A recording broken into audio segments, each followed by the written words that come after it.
change in our approach to fundraising for scouting for a number of reasons. One, the limited program that was going on at the units, the economic uncertainty, and as someone who used to make those Friends of Scouting presentations to Cub Scout packs and Scouts BSA troops and veteran crews and Sea Scout ships, I'm appreciative of that change. Others that have done that know that you could go into a room and give the most inspirational talk about scouting you ever thought you gave and walk away with a handful of fives. I kind of felt like that paper boy in the movie Better Off Dead. I want my $2. So we moved from a transactional approach to a relationship-based approach to our philanthropy, and that was the creation of the Leadership and Adventure for Tomorrow campaign and how we approach fundraising in the community. So, a couple key concepts about Leadership and Adventure for Tomorrow, or Laft. It's that relationship-based approach to fundraising. We get to hear scouting stories and share scouting stories with potential investors, educate them on the real needs that our scouts are facing in the state of Michigan, and offer an opportunity for multi-year commitments. Also offering an opportunity to look at the multiple ways to give, whether that's through estate planning, the direct giving to the operational campaign, the endowment fund or James E. West Fellowship, and learn about the priorities of that donor and how they want to invest their treasure in scouting. So the launch of this new Laft campaign realized some initial success that was tremendous. Our community-based fundraising efforts produced a 50% increase in the amount of new donors and nearly a 70% increase in community dollars that were raised.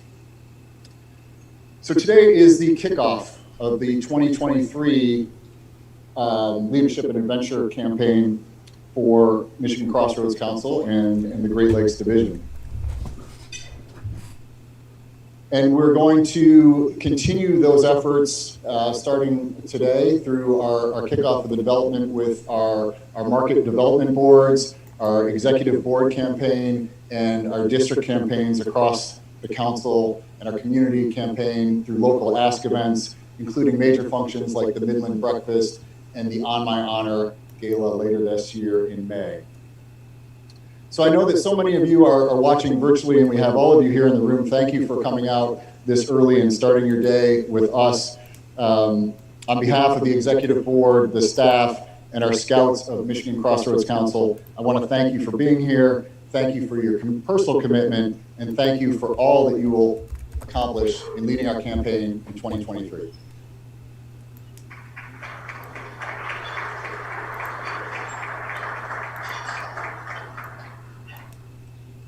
Thank you so much, Scott. It's always great to hear, about the initiative and get a better understanding, and just hear the great things that are going on. Personal commitment, and thank you for all. I apologize. I did not turn off my normal alarm for waking up. So you all now know when I normally wake up and start checking work emails. All right. I knew that was going to happen. I told myself to make a note, and I didn't.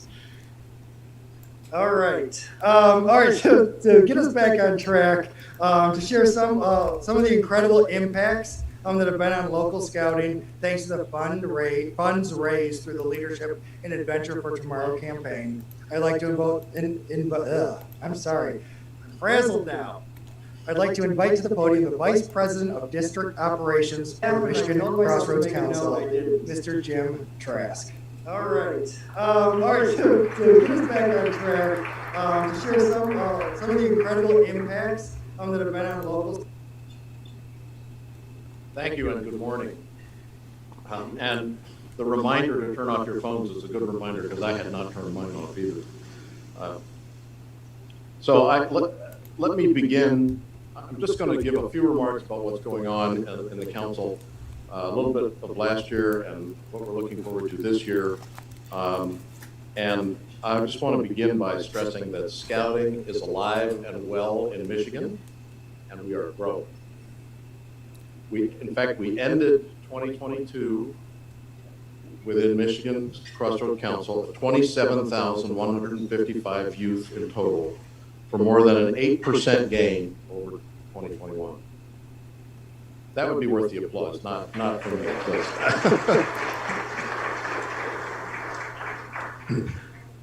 And the growth in Cub Scouting was even more impressive at over 13% year over year. And we know Cub Scouts is where that's our feeders into the program. The Scout Reach program really came back to life as well after a few years of dormancy during the pandemic. Many of our programs restarted this year with increased school access, and the Scout Reach impact grew by 70%, led by the resurgence of the Wayne State Exploring Program, which more than doubled our exploring numbers.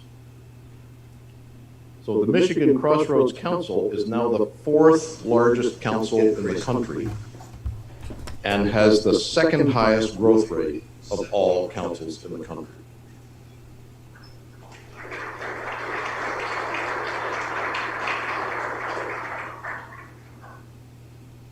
On the finance side, once again, the MCC balanced its operating budget in 2022, continuing the trend of being able to put a world-class program for young people while being good stewards of the resources we've been graciously provided. And of course, everything we do is in support of a world-class scouting program for our youth. We are not resting. Already in 2023, we've seen scouting activity continue in full swing.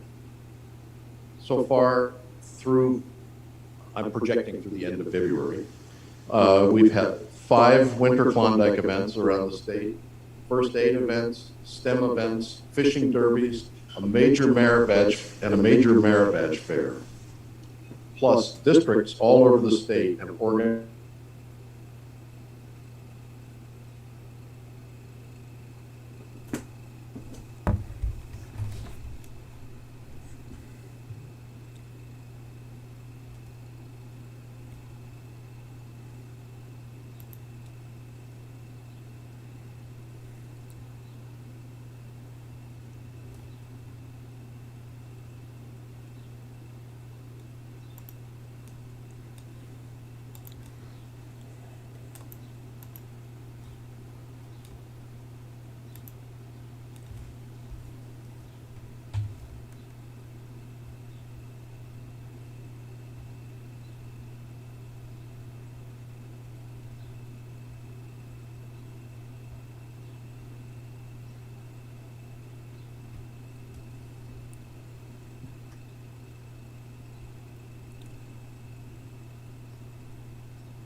fantastic year of scouting activities, including summer camps and fall camporees and many more first aid and other events during the year. These successes, of course, made possible by the efforts of many, both professionals and volunteers, but especially by the support of our donors. There's no question that the Leadership and Adventure for Tomorrow strategy provides a foundation for ensuring the success of Michigan Scouting's vision to prepare our youth to become responsible, participating citizens and leaders, guided by the Scout Oath and Scout Law. Thank you all for being here this morning, and thank you for your support of Scouting.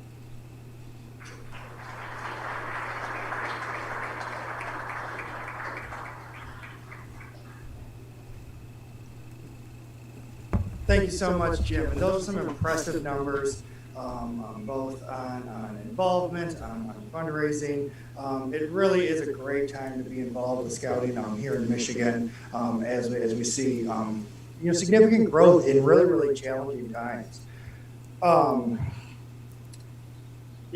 serve on the Eagle Alumni Board here in the council, and we also did see about a 10% increase in the number of Eagle Scouts in 2022, which is huge, and recognizing that includes many young women who are now becoming Eagle Scouts every single week, along with all the young men who have been in the program for years. And that's just, to me, very exciting that we're able to get the skills and the knowledge and the experiences into, provide those to more young people, regardless of gender.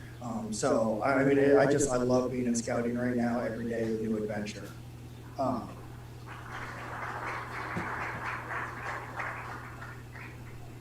And our Eagle Scouts are some of the finest young leaders in our community and nation. It's no accident. By going through the ranks of scouting, they're introduced to incredible hard and soft skills. I know I think about them every day when I'm working. It brings back memories of where I learned to do these things that in a lot of ways I was never sat down and taught, but I was thrown into the woods and told with my friends to figure it out. Right?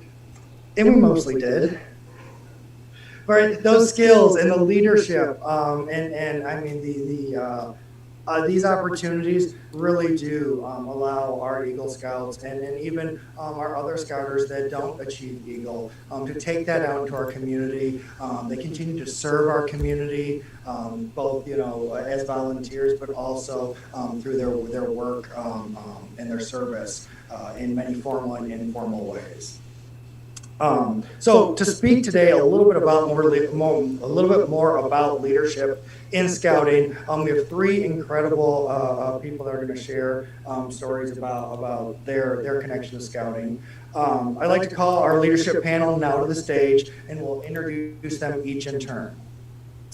Kimberly Cacavaro is the lead counsel for corporate development for General Motors.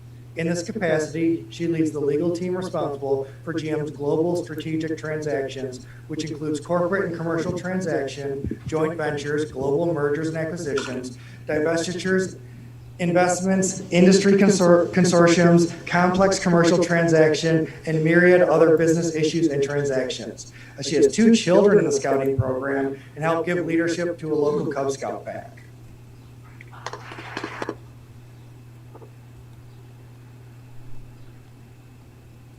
Edward Hightower is the Chief Executive Officer and President of Lordstown Motors Corporation. In 2022, he co-led the turnaround of the company and launch of its first vehicle, the Endurance full-size battery electric pickup truck.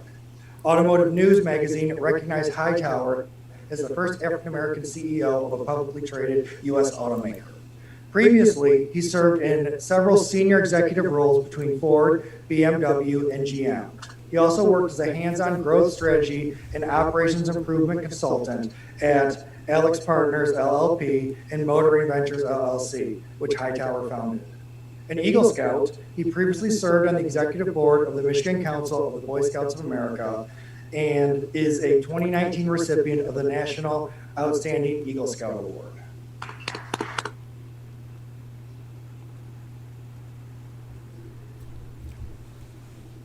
And Dr. Eric Fritz has completed a dual PhD in education and psychology. He is a faculty lecturer at the University of Michigan in psychology, education, engineering, and teaches the core course for the #1 ranked undergraduate entrepreneurship program.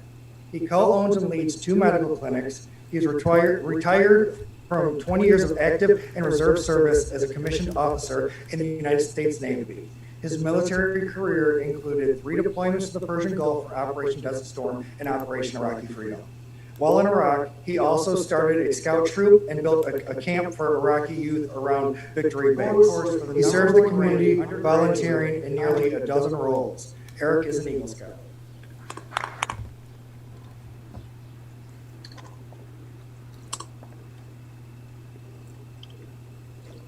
Thank you very much. It's great to see you. I feel this scouting energy. Isn't this awesome? I love it.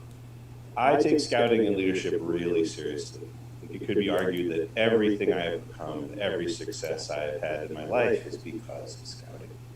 My father was a scout. He was in rural Pennsylvania, lost his dad when he was 12 years old, faced really sort of abjectly difficult life. But scouting and the volunteers in his troop and the community that provided the support for his troop gave him the scouting experience and was transformative for him. He never made it to Eagle, but he made sure I had my shot. And I did my part, I followed through. And it was easy because scouting was awesome. Scouting was a huge thing for me. And so I went on into a career in the Navy where leadership became my mantra, and things that seemed confusing to other people were easy to me because scouting had taught me what to do. Lead by example, on your honor, do your best, right? And so that was great. I just can't say how strongly I feel about scouting leadership, and I really appreciate you all being here. Everything you have done and will do for scouting, thank you. It means a ton to me, and it means a lot to the young men and women that we're serving. So without any more on that, let's shift to leadership because we have some amazing experts here. And one of the things when I teach leadership at Michigan as well, we talk about how this concept has evolved. And in the last 10 or 20 years, we've really gotten leadership to a place where it's much more of a two-way street, right? We're no longer just leading by bullying. It's really a two-way thing. And so when we talk about servant leadership, what do we think about that? So let me just start. Can you tell us a bit about how do you define it and how it's applied in your leadership style? Well, I think as everybody, thank you very much. A servant leadership to me means you really, I was saying this earlier at the table when I sat down. I'm in my position because I've already been recognized as somebody who can lead people, for example.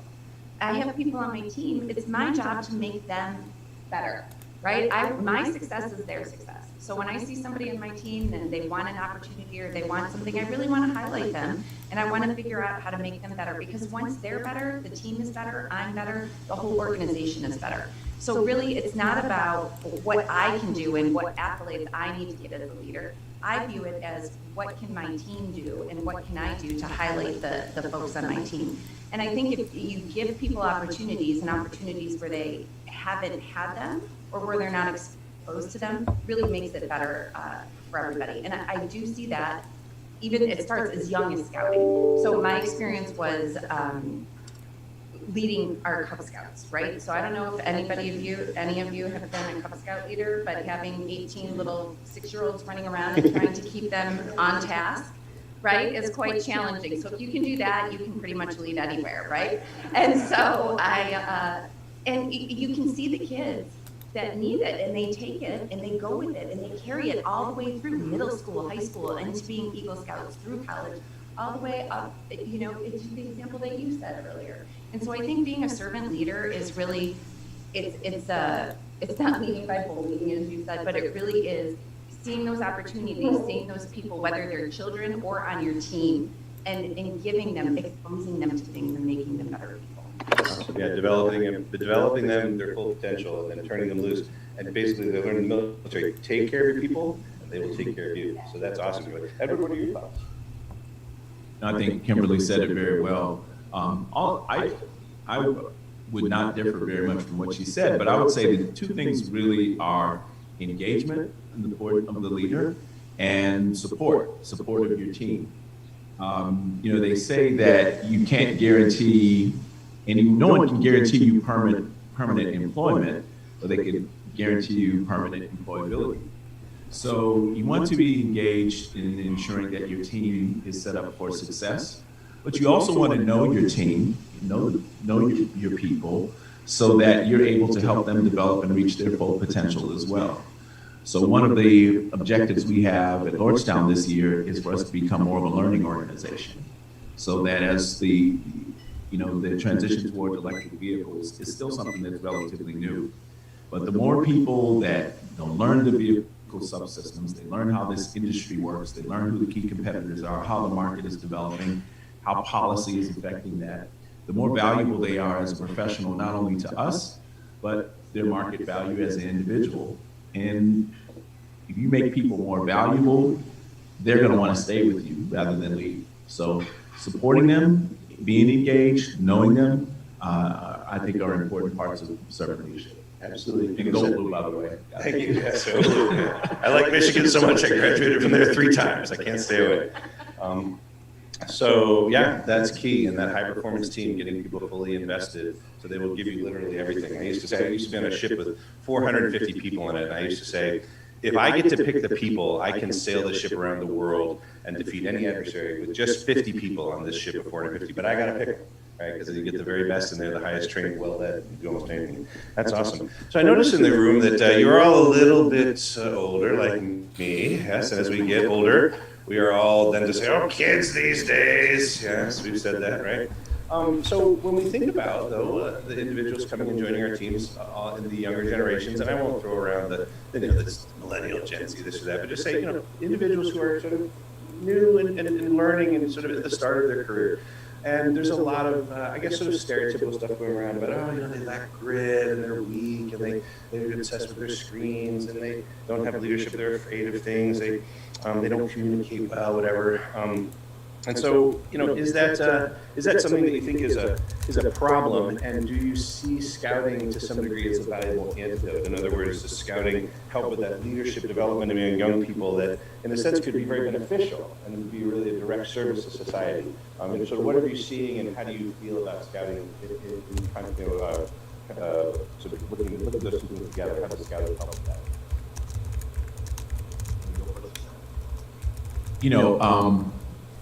Denver's heard this story, Vic has heard this story, so please indulge me. You never know who's watching you, and you never know the impact you're gonna have on a young person. My career in the automotive industry, throughout, 3 major OEMs, EV company now, as a consultant, working all around the world, really started with scouting. And I remember being a Cub Scout. I grew up on the south side of Chicago. But I remember being a Cub Scout, and I saw that the Boy Scouts, same church, had this truck. They had this old International Harvester truck that they would use to pick up newspaper every weekend and take it to the recycling center to make money. This was before the popcorn days. That's how we made money back then. And I was like, I love cars as long as I can remember, When it was time to go to the library in elementary school, I always picked the books off the shelf about future cars.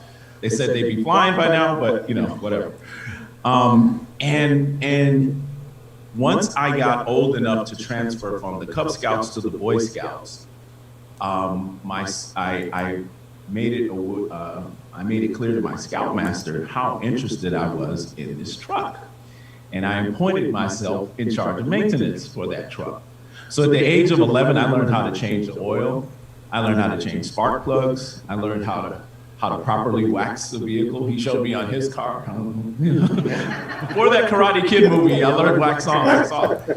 And it really, and then I was pretty decent in math.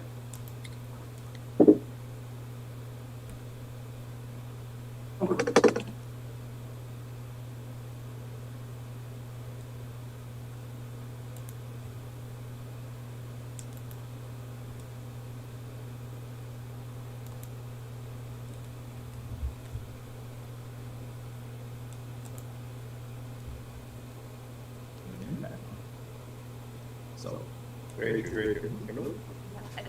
I love that story. And I think from my perspective, I'm obviously not an Eagle Scout, but my nephew is.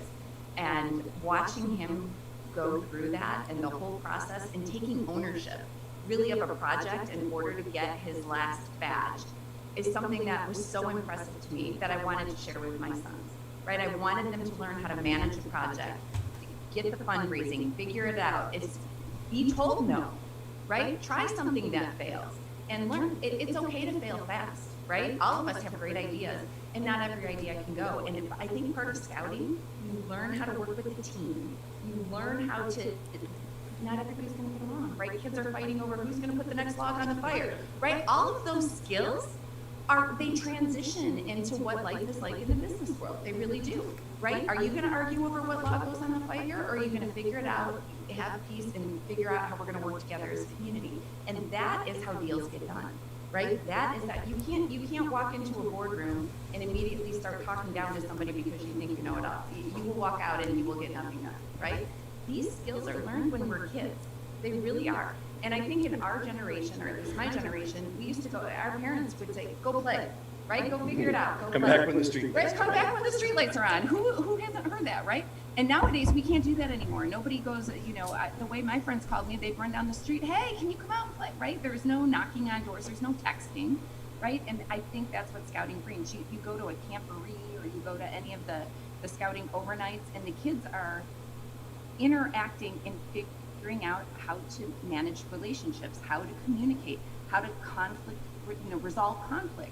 And those are the skills that really take you into the business world. And I can't tell you how many kids, my nephew included, were touched by a scout leader who took an interest in them. And that's what's important, I think. And that's what helps us have better future leaders. That emotional intelligence is huge. In the Troop 8 and Venture 8 that we had, we called it expedition behavior, right? These 14, 15, 16-year-olds, we put them out in these high-stress backcountry environments, and they have to learn what to do when someone was reckless and their pack got soaked and a bunch of the food got destroyed because they didn't follow the rules about how to wrap it, and now everybody's going to be hungry for a day, and they have to have a hard conversation about doing the right thing and all that other. That's the lessons that you learn. And then those young men go off to college, and I see them running canoe expeditions for all their friends. I'm like, and that's easy for them because they did it when they were 14 or 15. That's awesome. So I really appreciate all the perspective and experience that you're bringing to the community, and all the kind of experience and teams and things you've led over the years. And so I'd like to sort of, in our final question, kind of focus on, could you name 2, 3, maybe 4, or just whatever you think are your sort of key leadership skills that are really important, and particularly that might be taught in scouting? So we already kind of segued right into us with the answer at the end. So I'll go right back to you and let you start. And we always have the one, we already have the one, which is sort of that interpersonal skills, emotional intelligence. Are there other things you think are super valuable that come as a result of the scouting experience? I think so. I think, especially with kids as they're growing up, a lot of them have, emotional regulation is a very hard skill to learn, right? Especially from kids. And we all learn it. We grow up and we learn it. I think some of the things that scouting teaches is really, you're in those tough situations where mistakes are made and you're really mad at your friends, and learning that emotional regulation and how to do the conflict resolution is really important. I think learning on the fly.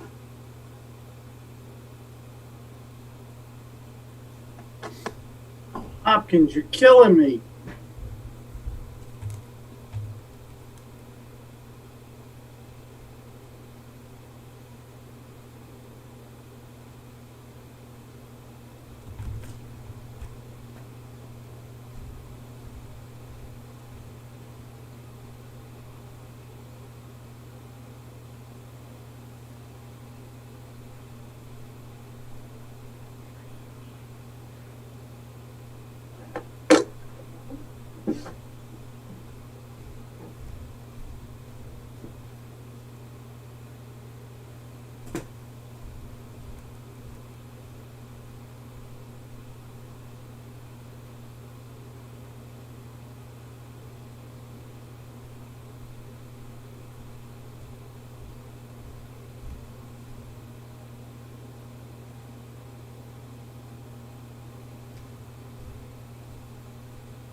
Sound.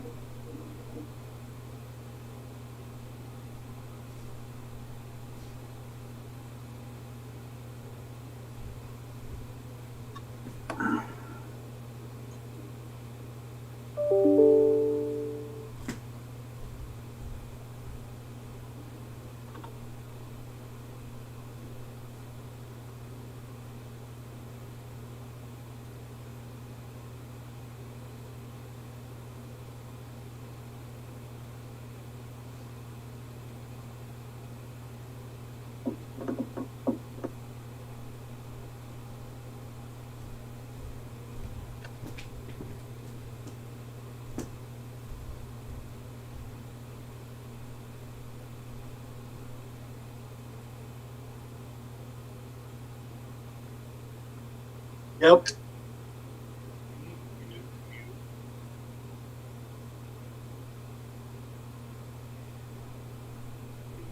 what you said was inappropriate. What did I say? You said, Hopkins, you're killing me. Yeah. Yeah. It's not our, it's the Wi-Fi at the hotel. All right. What am I gonna unmute and apologize? No, but everybody else heard it.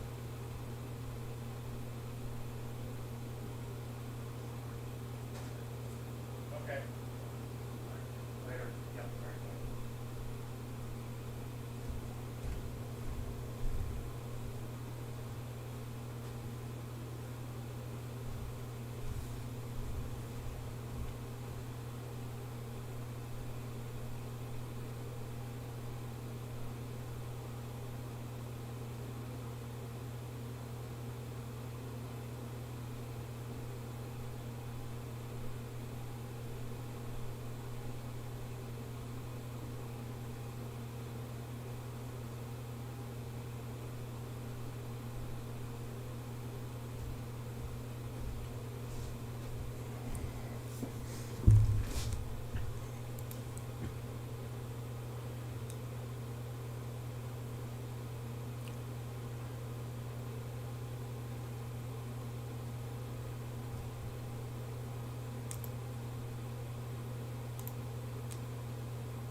Without hashing up memories I forgot I had of particularly the mistakes that me and my friends made out there. And so it's good to know that kids are still getting that opportunity to learn through challenge, through not getting it right the first time.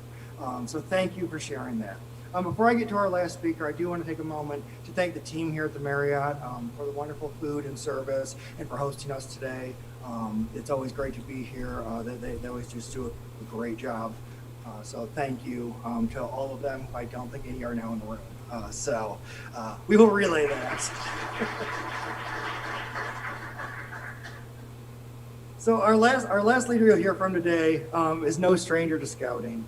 She has led scouting as a board president here in our council and has continued to serve in various capacities on multiple committees within local and regional scouting.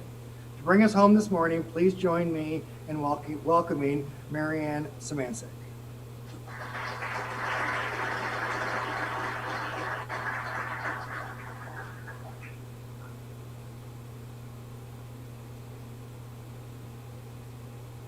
Let's see if this works for us. Thanks to the panel for sharing, opening up, and again, sharing, bringing the opportunity to touch base with some of those things that we learned and grew over time. And a couple of the scenarios I remember having with scouts when, as Cubs, as a Girl Scout, and in troop activities too. So obviously I've been around for a while as a scouting volunteer and a scouting mother. So I've got some background here in the work that we do. And part of my goal is to make sure that this scouting stays affordable for everybody and available for all the kids in our communities. And this is what brings part of our mission here today, enjoying this wonderful breakfast, this opportunity.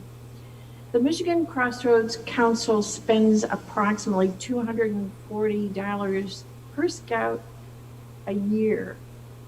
And Jim threw out the number 27,000 some scouts that we have right today. And so you do the math, those that are quick with that, that's what we're spending on scouts today. And that brings us again to here. That's why this particular opportunity is important to us, because this campaign, the Leadership and Adventure for Tomorrow campaign, is the way for us to get some funds in to help support this particular program going forward. We see the direct benefit. We've heard some stories. We recap on some of those memories that we have had. And that tells you that the scouting movement is really that test in time. It's here. It's alive and well. I think Jim mentioned that as well. And we want to keep this growing. So we do want to kind of work on keeping the program relevant, introducing some new models, being very prudent and thrifty with our expenses, and so that we can keep this particular program going for all of those kids that we see out in our communities, around the neighborhood, in our churches today and tomorrow. Scouting today, happy birthday, is now 113 years. You got a little ways to go, Eric. So 113 years today, the scouting program has been around, and we've molded leaders all through the time that we've been alive and well. And we're reminded again about what the outcomes are for the scouts. They learn responsibility, they grow independent, they're becoming good citizens, and they learn how to lead. Fantastic attributes, qualities, and learning opportunities. We celebrate everybody, those that have come today, to make the commitment to Leadership and Adventure for Tomorrow campaign, the Laft campaign. We know that this is a little bit of a stretch for some of you. Your being here for this kickoff today is a testament to your belief in your commitment in keeping this program available and affordable for the kids today. We ask that you just consider helping us further pursue the vision by inviting you to participate a little bit more in your support. For those who are considering their own ways to make a difference, we ask that you make a gift to Scouting this year for as little as $240. You can support one Scout for 1 year. $600, you can financially support a Scouting family. And for $2,500, you can cover the cost of patrol activities for a year. That could mean a lot for some of the kids in some of our neighborhoods. All we ask for today is to just give a pledge of support, payable at any time and in a series of installments if that works out best for you. So at the table, you will see a brochure like this with an envelope. We do ask that you just take a little bit of time to read through this. There's a page there that you can fill out today.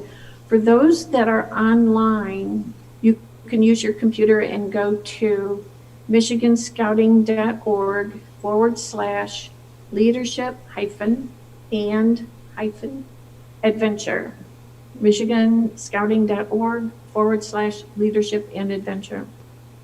There will be a pledge card out there. Our goal over the next 24 hours is to launch the 2023 Laft campaign, Leadership and Adventure for Tomorrow campaign, and reach at least 40% of our public campaign goal.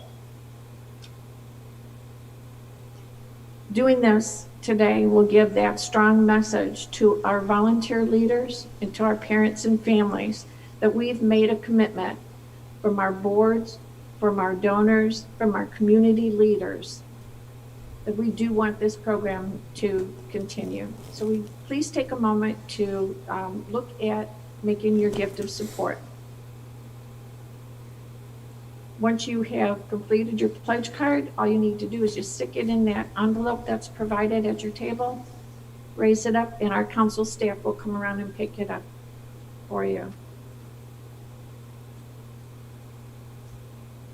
It has certainly been a pleasure to be here this morning, to see all of these friendly faces and key supporters. Really do appreciate all that you do, all that you share, all that you contribute to the Scouting program. And I hope that you did enjoy your breakfast. Thank you on behalf of all the 27 plus Scouts, their parents and families that we have around. And let's see what we can do about beefing up that number by the time we're here, meet again next year. So thank you very much, and have a great rest of the morning.